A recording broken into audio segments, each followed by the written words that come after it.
नमस्कार, आप देख रहे हैं रीवा दर्शन में सचेता बघेल आपके साथ। आइए नजर डालते हैं आज की प्रमुख खबरों पर। अब तेज वाहन चलाने वालों की खैर नहीं। डीएमएफ मद से स्वीकृत राशि से उपयोगी व गुणवत्तापूर्वक कार्य कराए जाने रीवा कलेक्टर ने जारी किए निर्देश। रीवा जिले में चल रहे नशा मुक्ति सप्ताह के दौरान पुलिस अधीक्षक रीवा नवनीत भसीन और अतिरिक्त पुलिस अधीक्षक शिव कुमार वर्मा ने रखे अपने विचार और अवैध अतिक्रमण के खिलाफ नगर निगम की कार्यवाही। खबरों पर नजर अब विस्तार से।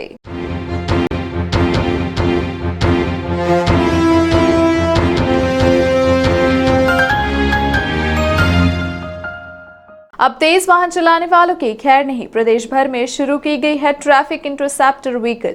रीवा में भी पुलिस कप्तान ने हरी झंडी दिखाकर इंटरसेप्टर वाहन का शुभारंभ किया। लगातार बढ़ते सड़क दुर्घटना को देखते हुए काम किए जाने शासन द्वारा इस दिशा में बेहतर प्रयास किए गए हैं ताकि बढ़ती हुई सड़क दुर्घटनाओं को कम किया जा सके। देश के अन्य राज्यों की तरह मध्य प्रदेश में भी यातायात पुलिस ओवर स्पीड को रोकने वाहन चालकों के खिलाफ मुहिम चलाई जा रही है। इसी दिशा में कार्यवाही करने पूरी तरह से कमर कस चुकी है। सड़क दुर्घटनाओं को कम करने रीवा में भी ट्रैफिक इंटरसेप्टर व्हीकल का शुभारंभ पुलिस कांस्टेबल रूम में रीवा एसपी द्वारा हरी झंडी दिखाकर किया गया।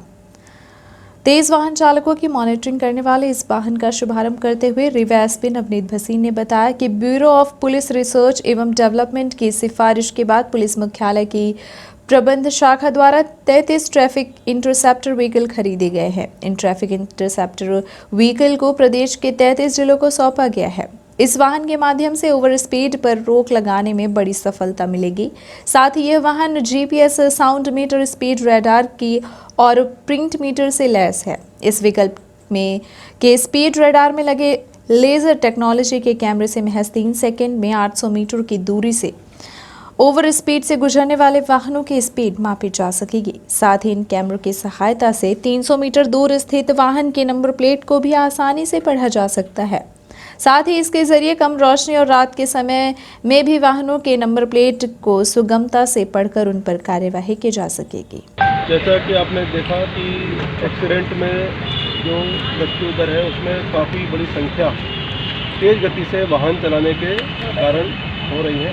उसे देखते हुए जो विश्लेषण किए गए उसके पश्चात ये वाहन एक तैयार किया गया है।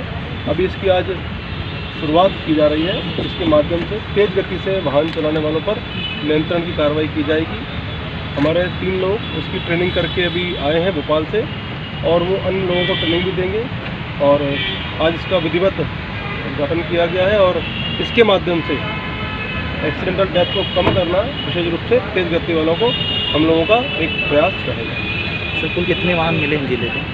मध्य प्रदेश में 33 वाहन विभिन्न जिलों में आए हैं, जहाँ पर जो डाटा तैयार किया गया था जहाँ पे तेज़ गति से वाहन से डेथ हो रही है। अभी पहले चरण में उन 33 जिलों को शामिल किया गया है और मुझे लगता है कि इसके अच्छे परिणाम आएंगे और कुछ पॉइंट हम लोग और होमवर्क करेंगे तो सेकंड व्हीकल भी अगर हमें आवश्यकता लगेगी तो हम लोग उसके लिए रिक्वेस्ट करेंगे। डीएमएफ पद में स्वीकृत राशि से उपयोगी व गुणवत्तापूर्वक कार्य किए जाने रीवा कलेक्टर ने जारी किए निर्देश। जिला रोगी कल्याण समिति की बैठक संपन्न।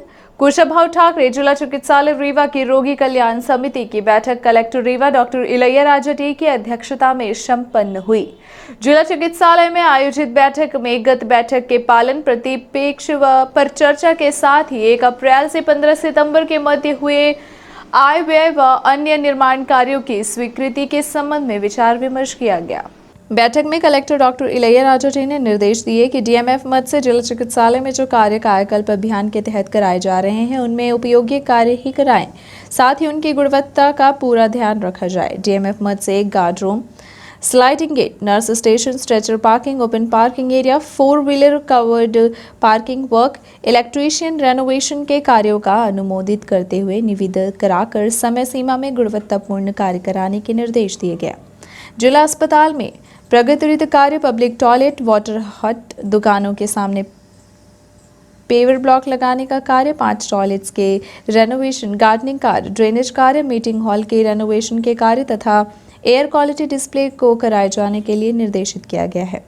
कलेक्टर ने बैठक में निर्देश दिए कि जिला अस्पताल की जिन दुकानों का किराया दुकानदारों द्वारा भुगतान नहीं किया गया है उनके दुकान आवंटन को निरस्त करने की कार्यवाही कराएं। उन्होंने कोरोना संक्रमण काल में लॉकडाउन की अवधि का दुकानों को किरायों में रियायत देने के निर्देश दिए तथा प्रति 3 वर्ष में दुकानों के किराए में 25% वृद्धि पर भी सहमति रही। कलेक्टर ने कार्यपालन यंत्री पीडब्ल्यूडी को निर्देशित किया कि जिला अस्पताल में कराए गए कार्यों में खर्च हुई राशि का परीक्षण करें। उन्होंने गत बैठक के पालन प्रतिवेदन पर चर्चा के दौरान पूर्व में स्वीकृत नाली निर्माण से शेष बची राशि को पीडब्ल्यूडी द्वारा वापस कराने की कार्यवाही हेतु निर्देशित किया। कलेक्टर ने अस्पताल प्रबंधन को निर्देशित किया कि रोगी कल्याण समिति में दान देने हेतु औद्योगिक प्रतिष्ठान व व्यापारी संघों सहित अन्य से भी पहल की जाए ताकि आर्थिक स्थिति सुधरे। उन्होंने स्पष्ट तौर पर निर्देश दिए हैं कि जिन कार्यों के टेंडर हुए हैं और निर्माण कार्य हो रहे हैं उनकी लगातार मॉनिटरिंग हो। कलेक्टर ने सिविल सर्जन को निर्देश दिए कि अस्पताल में सभी जांच उपकरण व मशीनें सही ढंग से संचालित हो तथा नियमित निरीक्षण कर डॉक्टर्स भी समय पर उपस्थिति सुनिश्चित करें। कलेक्टर ने जिला चिकित्सालय में बनाए गए कोविड कॉल सेंटर में कंट्रोल रूम बनाने के निर्देश दिए, जहां से संपूर्ण जिले के प्राथमिक स्वास्थ्य केंद्रों व सामुदायिक स्वास्थ्य केंद्रों में ऑनलाइन डॉक्टर्स मरीजों से चर्चा के साथ अन्य व्यवस्थाओं की मॉनिटरिंग कर सके। बैठक के उपरांत कलेक्टर ने अस्पताल परिसर में निर्माणाधीन कार्यों के दुकानों को सामने पेवर ब्लॉक लगाए जाने के कार्य का अवलोकन किया। इस दौरान मुख्य चिकित्सा एवं स्वास्थ्य अधिकारी doctor BL Mishra, civil surgeon doctor KP Gupta, कार्यपालन यंत्री पीडब्ल्यूडी के गर्ग सहित रोगी कल्याण समिति के सदस्य उपस्थित रहे। रीवा जिले में चल रहे नशा मुक्ति सप्ताह के दौरान पुलिस अधीक्षक रीवा नवनीत भसीन, अतिरिक्त पुलिस अधीक्षक शिव कुमार वर्मा विधि महाविद्यालय सहित शहर के अन्य स्थानों में आयोजित कार्यक्रमों में हुए शामिल।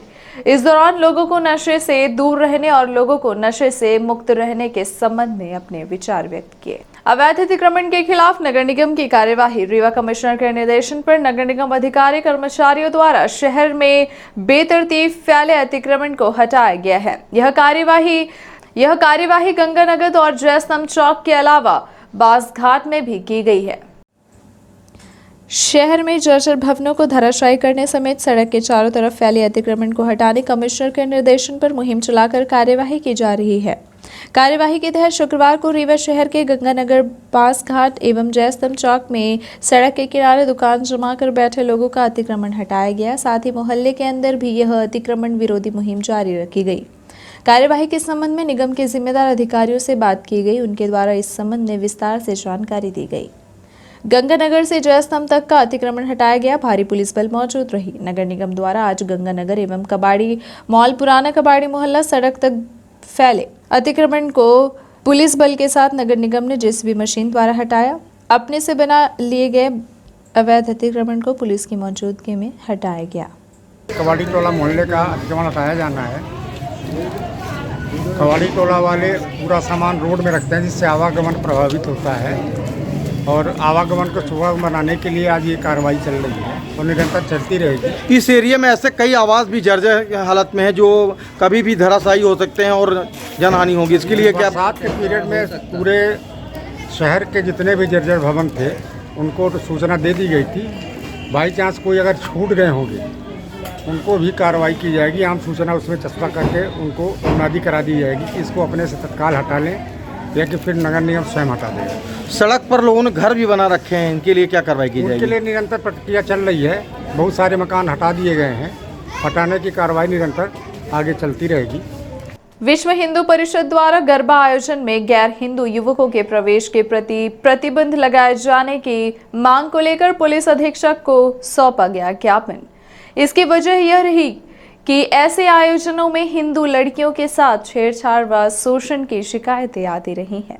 इस संबंध में विश्व हिंदू परिषद के कई पदाधिकारी पुलिस अधीक्षक कार्यालय पहुंचे और इस संबंध में ज्ञापन सौंपते हुए मांग की कि ऐसे आयोजनों में गैर हिंदू युवकों का प्रवेश पूरी तरह से प्रतिबंधित किया जाए ताकि हिंदू युवतियों के साथ होने वाली घटनाओं एवं लव जिहाद जैसी घटनाओं से बचा जा सके।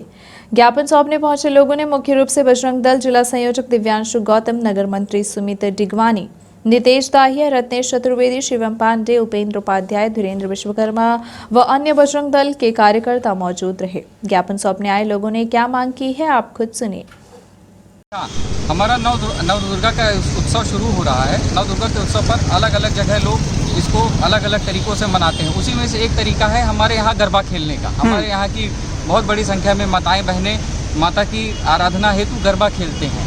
कई बार ऐसा देखने में आया है कि इस प्रकार के आयोजनों में लोग अपना नाम अपना धर्म बदलकर वहाँ पर पहुँच जाते हैं। यदि उसका नाम सलीम है तो वो बन जाता है राम, और इस तरह से वहाँ पर हमारी बहन बेटियों के पास आते हैं, उनका नंबर लेते हैं या उनका कांटेक्ट निकालते हैं। धीरे धीरे वहाँ पर लव जिहाद जैसी घटनाएं बढ़ती हैं। कई बार ये भी देखने में आया है कि यही लोग उन्हीं उत्सवों में शामिल होकर उन महिलाओं को छेड़ते भी हैं। इस प्रकार की घटनाएं यहाँ पर ना हो, हमें इस कारणों से आंदोलन ना करना पड़े, इस हेतु आज हमने प्रशासन से मांग रखी है कि ऐसे जो भी लोग हैं या ऐसे जो भी जगह हैं जहाँ पर उत्सव हो रहे हैं उनकी सबकी पहचान की जाए, पहचान पत्र रखे जाएं, शासन के पास पूरा रिकॉर्ड हो और उन सभी लोगों को समझाइश भी दी जाए जो ये आयोजन करा रहे हैं।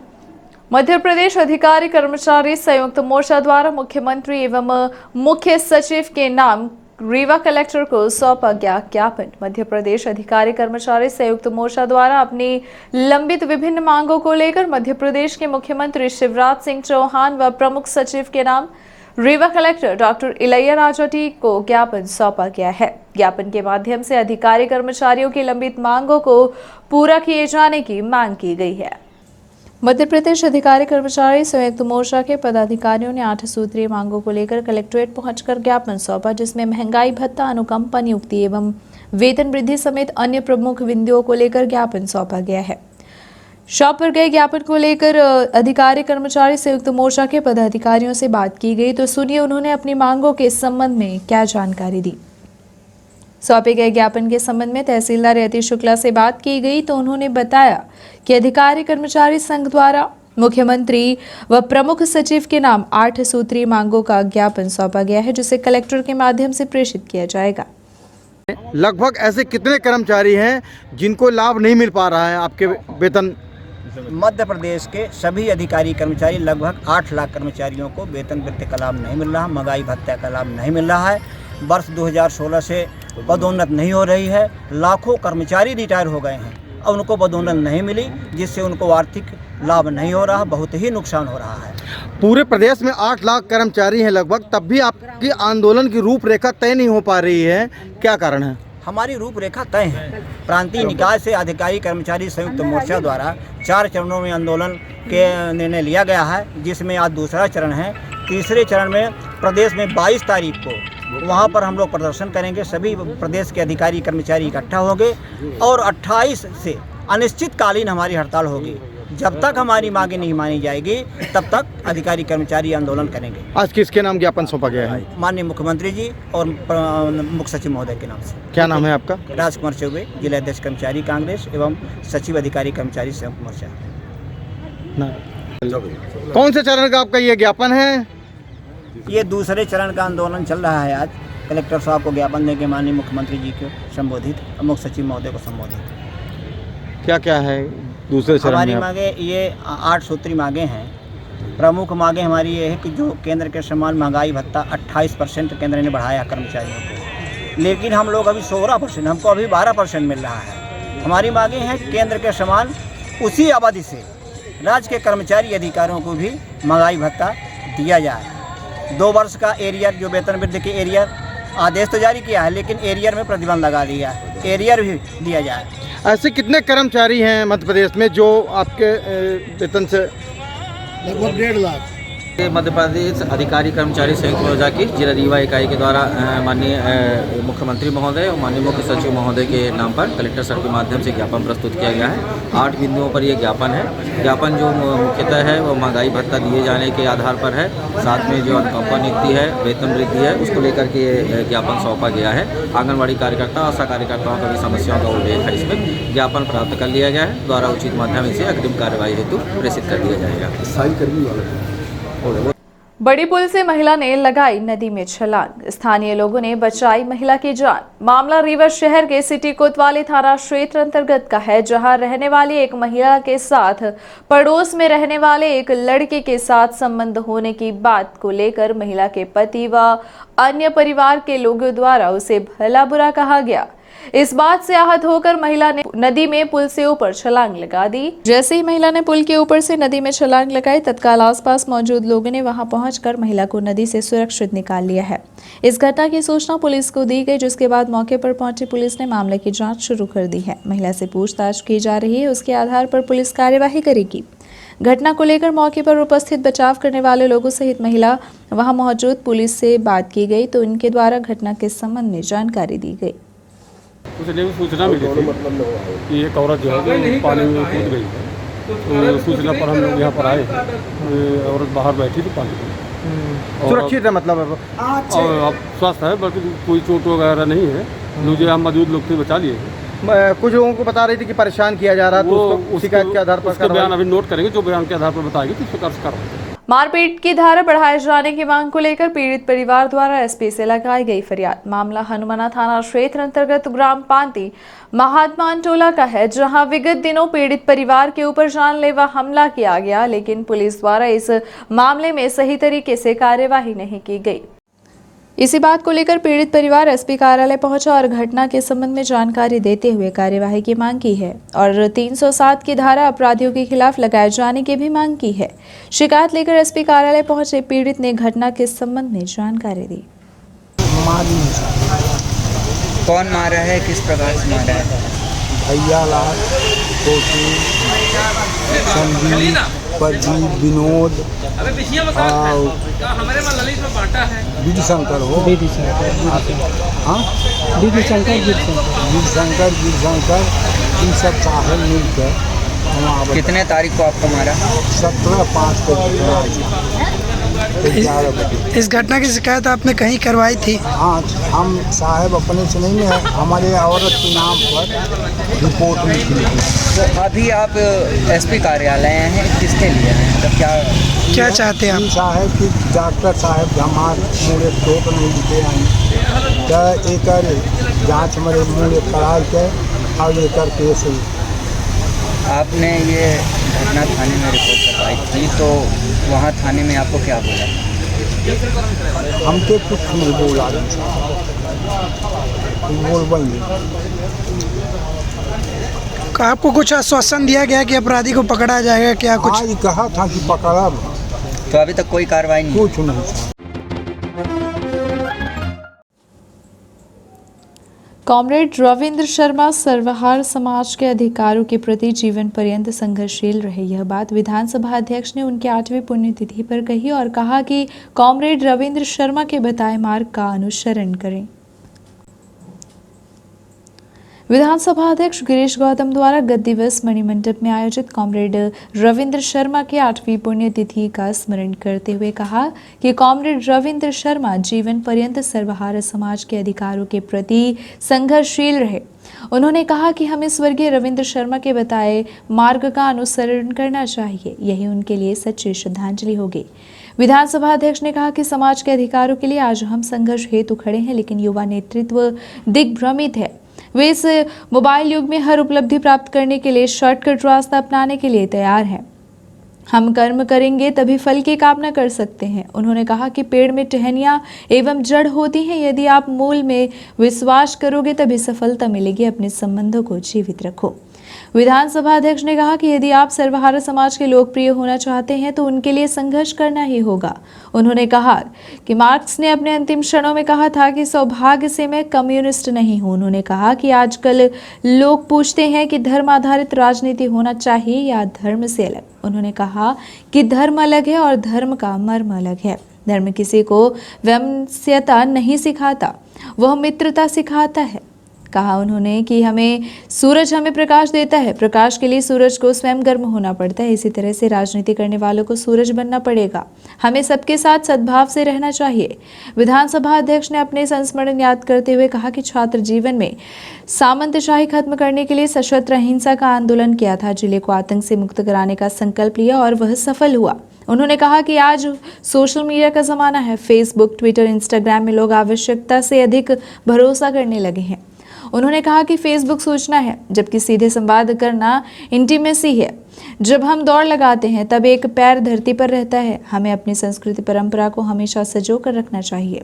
उन्होंने कहा कि मित्रता के लिए दिमाग से नहीं बल्कि दिल से काम लेना। पूर्व विधायक लक्ष्मण तिवारी ने अपने संस्मरण याद करते हुए कहा कि कॉमरेड रविंद्र शर्मा जमीन से जुड़े नेता थे। उन्होंने समाज के अधिकारों के प्रति संघर्ष किया, वे संघर्ष के प्रतिरूप थे। इस मौके पर पूर्व मंडल अध्यक्ष राम सिंह, कविता पांडे, गीता माझी, राम नरेश तिवारी निष्ठुर, एसपीएस तिवारी ने भी अपने संस्मरण द्वारा स्वर्गीय रविंद्र शर्मा को याद किया। कार्यक्रम के प्रारंभ में विधानसभा अध्यक्ष गिरीश गौतम का गजमाला, शाल, श्रीफल एवं स्मृति चिन्ह देकर सम्मानित किया गया। इस मौके पर चंद्रमणि शुक्ला, अवधेश तिवारी, पुष्पेंद्र गौतम, श्रीधर दुबे, श्यामाकांत शर्मा, धीरज परोहा, मान सिंह, गंगा द्विवेदी, महावीर द्विवेदी, गोमती मिश्रा, मुनीन्द्र तिवारी सहित जनप्रतिनिधि उपस्थित रहे। आप देख रहे हैं कि लोग महिमा मंडित करने में चारों तरफ लगे रहते हैं। अरे ब्राह्मणों का काम नहीं था, ब्राह्मण महिमा मंडित होता था। अब ब्राह्मण महिमा मंडित दूसरे को कर रहा है और ऐसे लोगों का पैर छूने का भी काम आपने देखा, पूरा देश देखा है, तो इसलिए हम ये बोल रहे हैं। ये थी आज की प्रमुख खबरें। आगे की खबरों के लिए बने रहे रेवा दर्शन के साथ। दीजिए हमें इजाजत। नमस्कार।